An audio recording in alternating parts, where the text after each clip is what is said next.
Aqil, thanks for joining. How's it going? Yeah, it's going well. It's going well. How about yourself? Good, yeah, good. Obviously, the tables have turned a little bit since last time. I remember it was you interviewing me down in Shoreditch. Was that about 6 months ago now? Maybe a No, year? it was like a year ago now, The just over a year. year. Yeah, yeah, long time. Wow, time flies. Great. Well, what we'll do is we'll have a nice sort of casual conversation, find out a little bit more about yourself, what you're working on, and hopefully deep dive into some of the strategies that you have. And I'm sure a lot of the value that you can provide is relevant to obviously most agency owners, and we'll take it from there. Sound good? Sounds good. Awesome. So if you just introduce yourself, what are you working on? And we'll take it from there. So my name's Akil, and I'm working on really a couple of things. The main focus for the agency that I have is podcasting. So it's called the Pod.fm, and what we do, we specialize in B2B podcasts, but not just your typical, hey, we want to become the next Joe Rogan or anything like that. We use it as an asset within the business to attract our ideal clients, right? Because a podcast itself is uh, such a great asset, right? Because it not only tackles content, that top of funnel side of things, but also you can have direct conversations with, potential investors. You can have it with potential clients. You can have it with all these amazing people, and you can use the podcast as a way to attract them to you, right? Because ultimately, if you go and just try and pitch someone, people don't like getting pitched to. They don't like just jumping on a call just to get sold to. So we focus on that relationship building method, and the podcast is the platform we use to do that. Awesome. And how did you get into that? Where was the sort of starting point to figure that out? Like what made you decide let's try podcasting as opposed to a standard cold email, outbound strategy? How did that begin? Yeah, so it's quite funny because back maybe just over 4 years ago now, I got into the agency world, started doing just paid ads for dental offices, things like that, and I tried literally every type of outbound strategy there was, right? So even personalized letters to dental practices and going to events and like all these different things called outbound, of course, ads, but I couldn't get any of them to really stick. And then started to find a little bit of success with cold email, right? And we had a few meetings book in, started getting some results, and actually started to sign some clients in the side of marketing where they wanted cold outbound. So we were testing different strategies and everything. Then one of those clients, they actually had a podcast already, and one of the experiments that we wanted to test was, hey, if we just try and connect with the CEOs, founders of these amazing companies, and we use the podcast as a way to do it, can we get more responses through? Like, does that work? Let's just try and test it. And we created the whole outbound flow, and it's quite a complex funnel, right? When you break down the systems and everything that goes into it, but we outreached to about 100 leads, so not many, right? And we got 30 meetings from it. So that's a 30% conversion rate on lead to getting a meeting. And I was just like, this is crazy, right? Because the whole cold outbound market right now is everyone's getting lower response rates. It's getting very tough to cut through the noise. Even things like Fix.ai, which categorizes your email, that's categorizing people's cold outbounds into the marketing folder, and no one ever sees it, right? And so all these things are working against you in the cold outbound itself. Whereas with the angle we took with the podcast, right, it's very genuine. It's a relationship driven approach rather than a sales driven approach, and so you just see higher conversions. I say now, it's not a direct to offer type of outreach, right? You're not saying, hey, we have this product, do you want to buy it? Yes. It's more of a case of let's just connect and see if we can help you. And then you can build a relationship from there, fill the pipeline, and naturally from those conversations, you'll get the pipeline through.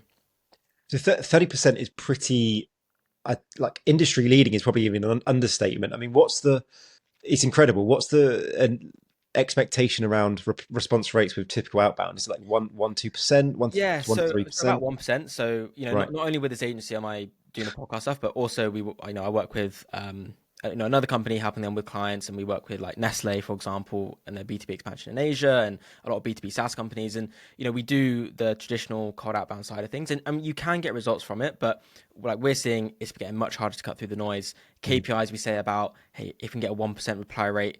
And that reply rate doesn't mean it's all positive, right? Especially when it's cold outbound, you Yeah. get a lot of Yeah. negative. So typically from there, hopefully 30% of those are positive, so about 0.3% overall of positive replies.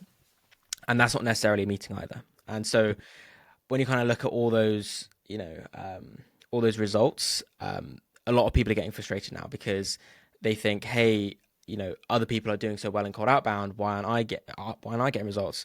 Yeah. And then they jump into the next tool, the next tool, the next tool. There's always a new AI tool out, and hoping that's going to solve that problem. But ultimately, you just need to strip it all back and go to the basics of, do you know what, how can I just approach someone with a genuine outreach just to get a conversation flowing, right? Not sell them anything, just get on a call with them. Because I think most consulting businesses or service-based businesses, if they can get on a call with someone, that's enough to start getting sales through, right? People struggle with just getting that first call booked in. So I'm like, well, strip it all back. Let's outreach with this type of approach, or something else that could be, creative as well. Just get conversations flowing, and naturally from there it builds pipeline and gets those results. Yeah, and this is one of the areas where the availability of technology has made it so easy now to set up infrastructures, email sending infrastructures, AI icebreakers, all the excessive over personalization of cold outbound as well, where people are now focusing, especially sort of the younger generation of cold outbound guys, they're focusing more on the crazy tech stack, almost like sort of playing cards. Who's got the coolest tech stack for outbound, and they're focusing less on the actual the end client and the experience of the prospects that they're reaching out to. They're focusing less on that, and they're focusing more on who's got all these crazy clay integrations or all these crazy integrations.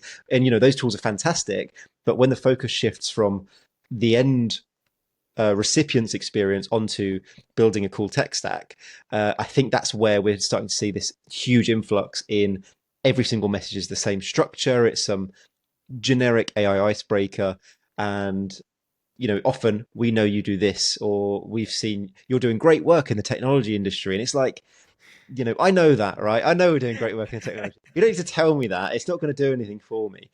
And I also think there's an argument against over personalization. Someone's not going to buy from you just because you know what their dog's name is as well. Yeah. It comes down to what value you can provide. And I think with this strategy that you employ, you're going back to the basics of why email and outbound email works in the first place, which was a direct, relatively personalized message, but more so it just provided some kind of value. Yeah. Would you agree with that? Yeah, completely agree. I mean, the whole personalization thing right now is like it's crazy. The biggest thing right now is triggers, right? So, hey, someone got funding or whatever it is, and hey, let's congratulate them on the funding and send them an email. And it's like, even I get those emails, right? And so clearly people aren't doing it correctly because Doing a I'm good not job. raising the capital. Yeah. So, but it doesn't work, right? It doesn't work, and people can smell a sales email straight away. I mean, it's quite funny whenever kind of I'm speaking to potential clients or anything, and I'm just like, well, when was the last time you replied to a cold email, right? And you probably never have. You probably never have converted into a client based on a cold email, right? So why are you trying to use that same sales approach, right, in the cold emails themselves if it didn't even work when people were sending it to you, right, every day? I'm sure every day I get like 15, 20 of them, and I've never converted through one of those myself. Not saying that no one would. Obviously, a very, very small percentage might actually take that leap. But then it goes back to what you said about the experience of that person. You're not exactly providing any value if you're just trying to pitch them all the time. Whereas with the method that we have, we're recognizing them for their expertise in the field. We're giving them the opportunity to share their story, which like very, very few people ever get the opportunity to actually broadcast what it is that they've done, they've achieved, what they work on, their expertise. And so giving people a platform to do that gives them obviously a positive experience with this whole thing. It builds a strong relationship, right? Because not only are you jumping on maybe an intro call, but then you're having a podcast recording with them, maybe you have a follow-up call later on. And so you have multiple calls with this person to build up that relationship. And especially when you're in the high ticket space, you need to optimize for relationships and conversations. And this was a lesson I learned through working in the recruitment field, because I worked at a tech recruitment startup doing the whole kind of go-to-market strategy and marketing automations and outbound and everything. And the biggest, I think, learning point I took from them was how focused they are on relationships, where someone might come to them, build a relationship with them, but they might not need the services right now, right? They might not need to hire someone right now, but in 6 months' time, 8 months' time, 2 years' time, they might then need those services. So they need to maintain relationships and just build relationships. And it works amazingly well, like in recruitment. Whereas when you kind of look over then to, other service-based businesses or B2B SaaS or whatever it is, no one's focused on relationships at all. Like, it's just not a thing. And so that's what we're doing. We're trying to bring those relationships back. And if you speak to enough people, like naturally you will make money from it as long as they're the right fit for the company. Yeah, exactly. And I think there's a lot more of an instant gratification strategy now with marketing and with sales as well, especially when you look at things like Meta's attribution window, which is like 7 days where it tracks between someone clicking an ad and converting. Yeah. That attribution window, 7 days, is such a tiny amount of time for someone to see something. Maybe it's their first entry into the funnel, see something, consider it, consider other options on the market, and then make a buying decision. And obviously, they've had to introduce that probably due to like privacy regulations and how long they can track certain, I suppose, click through attribution for. So that's understandable. But I think if you apply that same thinking and that same expectation with other forms of marketing, especially B2B, where it is purely relationship based, there's not much emotional selling or emotional buying in B2B. It's very much based on, is this a good solution? Who are these guys? Are they trustworthy? If it's high ticket, which obviously we work in, it's not a one click purchase. There's obviously going to be payment milestones, and you can't just jump straight into that over a 7 day period. And I think that's why, in my experience, we've struggled converting high ticket leads using Meta and using those more instant gratification uh, marketing strategies. And I think podcasting and that relationship stuff is just going to work much better over the long term. And it is going to take a while, but I think B2B marketers, B2B sellers need to understand that we're not in an industry of quick decisions, at least not anymore, especially with trust going down and everyone starting something and guaranteeing results. Yeah, yeah, exactly that. And it all takes time. And the other thing as well is whenever we have an ad like that or we send a cold email, which is very much direct to offer, we're making the assumption that they have pain right now, which we're the solution for, and they're going to convert straight away. Mm-hmm. But as you just said, that's never the case, especially in the B2B side of things, and especially if it's high ticket. For B2C, it's a little bit different, I think, because you can create that pain a little bit more. But for example, a podcast, right? A business isn't going to say, tomorrow, yeah, let me just start a podcast just because I had an email from someone to start a podcast. It's just, it doesn't work that way. They need to see the value on it. Okay, Yeah. how can this grow the business? How can we get more clients? Well, how does it all work? How much time do I need to put into it? Who edits it? Who distributes it? All these different things come into play, and so it takes time to kind of move people along that educational pipeline, let's say. Which is why when you optimize for conversations, you can have that first conversation and figure out, okay, where are they at on that buying journey, rather than Mm-hmm. making the assumption that they're all in this one kind of end area of it where they're ready to buy right now. And that's the funny thing is the clients that I've signed through using the system for myself, because I have my own podcast, of course, as you know, because you're on it. Um, all the clients that I signed, they weren't even looking at podcasting as a channel, right? They weren't even looking at any of that. But it wasn't until I had the conversation with them, showed them the value of it, they came through themselves as a guest as well, and they saw the value of it. Then they were like, okay, this makes sense now. So it took time to show them that value and move them across that pipeline. But I think where a lot of businesses go wrong, and it's quite funny because even some very well-known like funded B2B SaaS companies that I've consulted with or work with as well, a lot of them don't have some of this basic infrastructure set up, right? These foundational things, and they're just jumping into the next thing, the next thing, the next thing, hoping it's going to work. Mm. And we can obviously talk about, if you're funded, you just feel like you've got so much money and you can Mm. just kind of waste it all. That's one part of it. But ultimately, they're just not going to get the results because they haven't done the foundational work of, okay, how can we just get in the right rooms with the right people first?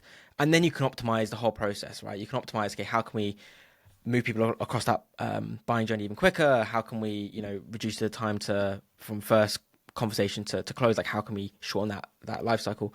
But those optimizations come later once you've got that proof of concept, conversations are flowing, and then you optimize. Yeah, yeah, because we were speaking about this over WhatsApp. Obviously, the importance of focus with marketing, and just like the importance of focus with business, just staying in business, staying in the vehicle that you're currently in. Which, if you watch any of my stuff or read any of my stuff, that's one of my biggest struggles is focus on the business. But there's also a real element of focusing on the marketing strategies or the strategies you're using to get customers, because as you say, if you're in a funded environment, or even if you're just a super creative founder or creative business person, there's so many options out there. You've got cold email, you've got ads, you've got LinkedIn, you've got Google, SEO. It's very easy to start something, get super excited about it for a day or two, and then when you're not getting immediate results from that, an immediate ROI, skipping over, trying something else. And you justify that to yourself by saying, okay, I'm only spending a little bit of money on this one. It hasn't worked for 2 days. Yeah. If that window is very short for you, which for me it sometimes is. But actually, if you add all of that up, you've actually invested quite a lot of money into all these different piecemeal strategies that have never had enough time to compound and get the results and the ROI from it. So how do you speak to clients and convince them to not just employ the strategy, but stick to the strategy for the long term, with the understanding that it takes time to compound, just like investing, just like anything else? Yeah, and to be honest, that's something that we're still trying to actively work on, because if you go on the client shoes, right, is if they're paying, say, for example, a retainer, that's not necessarily how we build, but let's say they're paying a retainer. Obviously, every month they got this cost coming out. And so we could say to them, hey, it's 6 months, and then we're going to start seeing, some things come through. But they're in month 3, and they've already spent X amount of dollars or pounds or whatever. And so they're seeing that cost come out. And I think for them, that means, hey, we need to obviously see results quicker. And of course, we want to see results quicker. But some things just take time, right? And it's quite funny. I've had clients who, they join, then 3 days after launching a campaign, they're like, hey, yeah, so I've only had like 2 meetings booked in. I wanted more. And I was like, it's been 3 days, like let's give it a bit more time to cook and everything. But I think it is based on the business model of, hey, we build them every month. From the agency point of view, we build them every month. And so that's why they want to see the returns quicker. And that's where it's quite hard to shift their mindset, saying, hey, this is a long-term view you need to take, right? After 6 months, if we do all the daily actions of, speaking to the right people, having the right types of conversations, using like the scripts that we put together to move people along this buying journey, all those different things need to happen for us to see the result in the next kind of 3 to 6 months, right? Not necessarily tomorrow, but it will take time. And that's honestly the point where we're at, trying to educate our clients around that and setting those expectations early on, because, it's tough, right? It's tough trying to balance both the client expectations, but also the realistic outlook of what it is that we do. Yeah. And there's a psychological aspect there as well, because if you're billing monthly, the look back window with that client is going to be just the previous 30 days. If you sell a package, let's say it's a 3-month sprint or a 3-month transformation or podcast setup, let's call it, and then it renews every 3 months, or it doesn't renew every 3 months. The look back window there is 3 months. So at the end of 90 days, they'll look back and go, right, how many meetings have we generated over 90 months, over 90 days? Is that offsetting the cost, yes or no? When you're doing, and I think this is a mistake that a lot of agencies make, is excuse me, is when you bill month to month, you might have a very strong first month out of the gate. And this sometimes happens in Meta, where you get quite a lot of leads first, and then it settles, and then it becomes more consistent. But if you get loads of bookings month 1, they're thinking, brilliant, this is great, we're getting loads of meetings. Month 2, if they don't get as many, they've forgotten about month 1, where you were the best thing for them. They're just looking at month 2, because the look back window is the last 30 days, because that's what they're paying for in their head and obviously on paper. I would look at considering a 3-month program, selling it as a 3-month program, where you naturally extend the look back window to a full 90-day period or 6 months, however long it takes to get full value. And then they're less likely to not only leave the service, but be upset that they didn't get the same results in month 1 or week 1, and that kind of thing. And I think that's a psychological problem with month-to-month billing. Yeah, I completely agree. And we actually made that switch. So we bill in sprints, like 90-day sprints is the way we work it. Now, with 90-day sprints, it's a catch-22, right? Because ultimately it means you bill obviously a lot more upfront, right, for the services. So from a sales point of view, the commitment up front seems bigger from like a cash flow point of view. And then the second thing is the renewals, right? Is when they renew, again, it's that lump sum of 3 months. And so month to month, like, it sounds great on paper, and this is why I say, like, as you said as well, the agency business model is a little bit dead in that in the way that they bill, because month to month is great. You understand what's coming in the next month. Hey, we've got 30 clients, paying 3K each. Call this 90K coming in next month. Whereas when you're billing for sprints, they might not renew the month after the sprint, and maybe 2-3 months later, then they want to do another sprint. And that's what we found is, we'll do a 90-day sprint. And then the client's like, cool, I've got enough conversations now to last me for the next 3 months. Let's have a conversation in 3 months' time to to run it again. And so that's been, again, the tricky bit from a business point of view, to manage the finances from that cash flow, because it can go up and down a lot. I mean, we had a client who, last year they signed with us on quite a cheap sprint cost, and they didn't renew really anything for months. And then in April this year, so like literally a year after we first ran things, came back and said, hey, yeah, I want to book 100 meetings this rest of the year. And then it was like one of the biggest kind of sprint fees that we've charged, right? And so that's good from a business point of view, but from a cash flow finances point of view, it's very, very difficult. And it's quite interesting. Like, the agency game is all about balancing all of these different tactics and things like that. Like you said, that like the look back period, like that's the reason why I went to 90 days, because after 90 days, they have enough meetings and also podcasts edited, distributed, to see the full value of what it is that we've done.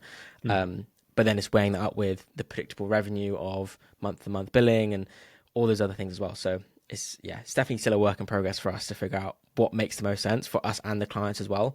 But so far we found success with the 90-day kind of sprint, or like pilot is what we call it as well, right? Because in 90 days, it's enough to know for them if it's going to work for them long term. Yeah, I think that's a good strategy. And I think there's also a real temptation that I've found as well with trying to create monthly recurring revenue, MRR, within a service-based business. Very, very difficult. Obviously, MRR is the holy grail of of what you experience with a software business, where if you can keep churn low, you can keep compounding your MRR over time. And then obviously with software, you naturally build big annual recurring revenue and big multiples for potential exit. The problem with service-based businesses is there's a temptation there to take what would be typically a fixed price project, a package product, and divide it up into monthly installments to almost trick yourself into thinking you've got an MRR cash flow business, when actually you've just created unnecessary and rather frustrating payment terms for you as a business owner, because you've extended. You might be able to, at least with software, deliver a project in 6 weeks, but if you've given a 6-month subscription or framed it as a subscription when really it's just a payment term, you've extended that project timeline to 6 months for you to actually get the cash. And then you can't use that for any more marketing. Clients might go out of business, or they might decide to stop paying month 3.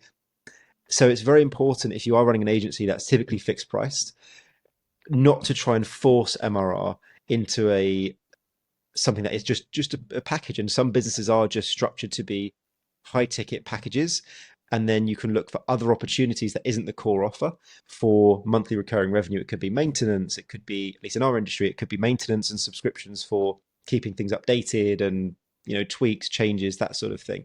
So I'd say that's an area, for obviously the people listening, is don't try and turn the business into something it isn't, just to get that holy grail MRR when it's not a software business. And that's the reason why a lot of agencies, their churn is like 3 months, right? Every 3 months, client, and it's because of, as you said, like the billing terms that they had, the value they provided during those billing terms, right? It's obviously not enough for them to see the ROI on it as a client. But then when we moved to the sprints, like all the clients, I think we've only lost one client in the last year, which like isn't much at all in terms of like churn percentage, which is great.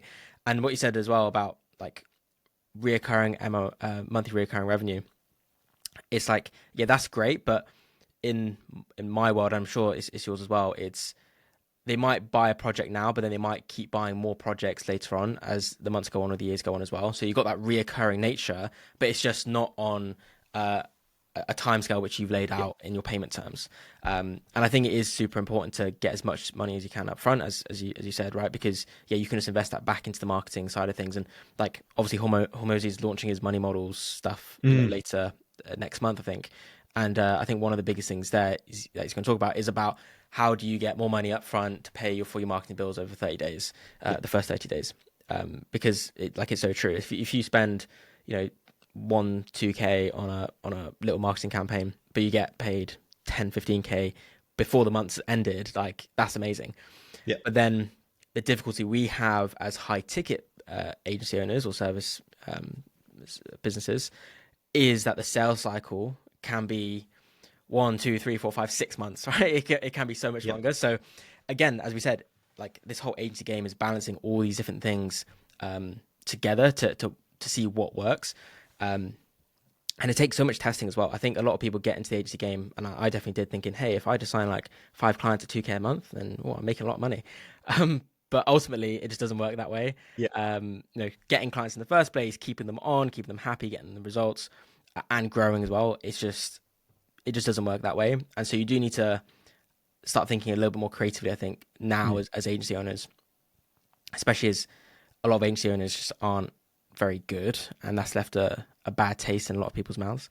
That we need to make sure we put ourselves in the client's shoes, figure out, okay, what makes sense for them, and then how can we model our business model around that. And Yeah. at least that's the approach that we're trying to take. Yeah. Great. So what are you focusing on at the moment? What have you said no to recently that you're proud of saying no to? Has there been any big temptations where you've thought this is a great opportunity vehicle, I could jump across to this, but said no?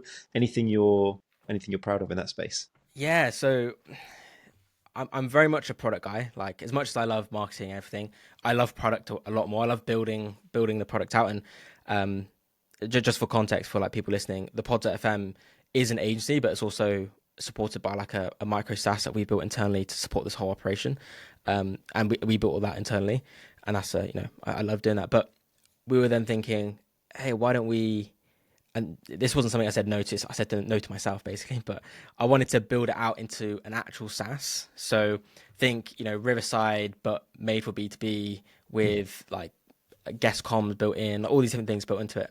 And I was like doing the wireframes for it, building it all out. And then I got to a point and I was like, this just isn't it. I need to focus on what it is that we do as the agency, focus on Mm. that, rather than building out this SaaS, right? Because that's a whole other ball game versus the agency world. And I don't think it's a game we're ready to play just yet. So I kind of put a pause on that, Yeah. then building that one out. It's a good realization. I think the difficulty is when you are a product person, it's very easy to want to do something like that. And a lot of great agencies have gone that way. Obviously, Close.com used to be Close.io. They started out as a sales agency and they built a custom CRM internally that they use, which ended up, obviously, I'm paraphrasing the entire journey, but ended up becoming Close.com. And a lot of fantastic SaaS products are born out of agencies who've noticed an internal problem or a problem that they have with clients and then build it into a product. But I think the mistake you can make is getting into agency and then very quickly trying to pivot to software Yeah. without having that realization of where the problem actually lies and without figuring out that pain point. And you only get that through experienced agencies. So we reach out to a lot of agencies at the moment who are experienced and have been running for 5, 10 years plus, have those kind of pain points that can be solved with technology. We don't necessarily want to work with brand new agencies who have got a SaaS idea because we can't help them as much, and it's a lot more difficult to build something truly valuable if they haven't actually, if it's a shiny object for them as opposed to a real strategy. Because when you build SaaS, you can really introduce leverage into an agency, use it as a downsell for clients who can't afford the high ticket or don't want to work on the high ticket basis, or it could become the primary offer for the business and you turn it into a Close.com or one of those guys that have pivoted from agency to SaaS. But you can't rush it, and tech now makes it so easy to rush things, as we've seen. Yeah, I agree. And I said to myself, hey, when we get to like 200 client service, like through this whole process, then we have way more data to figure out, okay, what would that SaaS look like? Does the market make, like all these different things would make more sense then? But we're not at the stage right now. We don't have enough data to make sure it does make sense. But I do think that is a really good progression for agencies Mm. because ultimately, when you service so many clients, you understand their problems so well. And if you can create obviously a product within that solves it, like you say, Close.com, it just makes sense to do it. And like Fixer.ai is a really great example. They had an agency helping with getting executive assistants booked in for like CEOs, etc. And what they did is that they looked at all the data they had over 5 years of placing thousands of these EAs into CEOs' teams or whatever, and figured out, okay, what are the main things they work on, what are the 5 main categories they categorize emails into, and then creating an AI around it. And I built the AI, launched it, and within 6 months they're at like 12 million ARR Yeah. or something like that, like something stupid. And it's just that was all based on a ridiculous amount of data they had over 5 years. And so I think that is a really good progression, but you got to figure out the best time to do that, right? And the best time to do that is when you have enough data for it to even make sense, rather than you still guessing that, oh, I think the client still needs this, but rarely do they actually need that thing. So yeah, I think it's data. That's so Yeah. important. Yeah, absolutely. Yeah, you can't build the house without having the foundations there. Yeah. It's just not going to work. And that's one of the most common mistakes. And I've made that many times before. And most people have in the tech space is just building things they think people want, but not based on data, not based on experience. So yeah, it's a good realization. So what are you listening to at the moment? Are you into podcasts, audiobooks? What are you listening? What are you reading?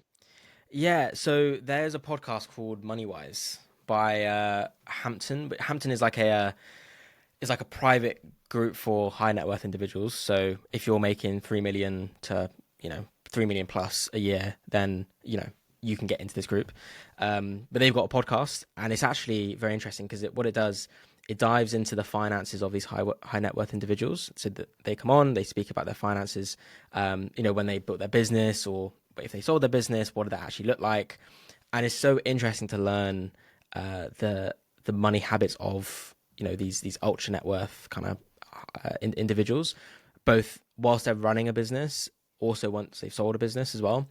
Like, how does that change? What mistakes did they make? And it's so interesting. They make a lot of the mistakes that we probably make, right? Just on a bigger scale. Mhm. Like, there was this one guy who, he had a sale of his business coming up, expected it to close in the next couple of days. It was like 75 million. It was like a lot of money. And so he went all in on crypto, like leading up to it. He like bought a big house, over leveraged himself, and then the deal fell through. And he was like, "Oh shit! Like I've now got myself into a hole." And so it's interesting to learn that they make the same mistakes that we do, but just on a high level.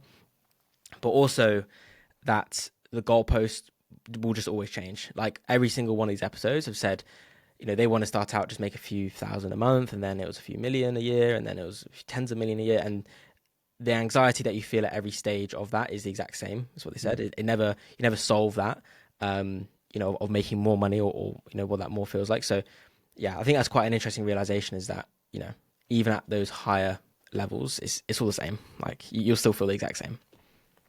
Yeah, awesome. Brilliant. Final question, which I'm trying to ask to all guests. So this is going to be my kind of closing question. We'll see how long it runs for. But if I could wave a magic wand, make one thing come true in your agency in the next 6 months, what would that be and why? Ooh, that's a good question. That's a good question.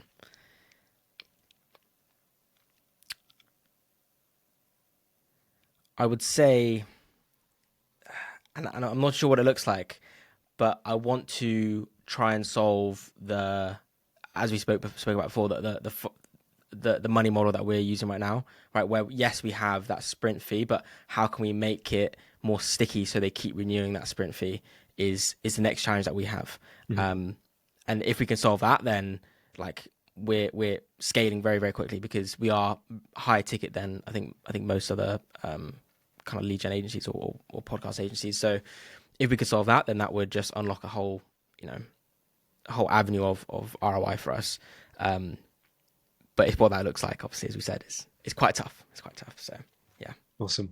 Fantastic. Akhil, thanks for the time. Really appreciate it. of course. Yeah, Pleasure no having worries. I you on. really enjoyed the conversation. So thank you. Thanks a lot. Awesome. Cheers. Bye bye.